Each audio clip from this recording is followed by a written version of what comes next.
বাদাম। আল্লাহর নবী সাল্লাল্লাহু আলাইহি ওয়াসাল্লাম হাদিসের মধ্যে বলেছেন, প্রত্যেকটা রান মানুষের সামনে রানগুলো কথা বলে দিবে। যে সমস্ত মহিলারা কুকর্ম করে, জিনা করে, স্বামী বিদেশে থাকার কারণে যে সমস্ত মহিলারা কুকর্ম করেন, তাদের রানের সাথে যে সমস্ত পুরুষের রান লেগেছে, কিয়ামতের আগে এই রানগুলো সাক্ষী দিবে, রানগুলো কথা বলে দিবে।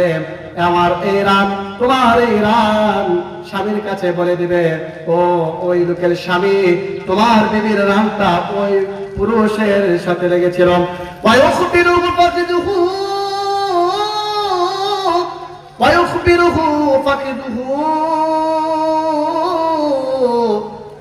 বিমা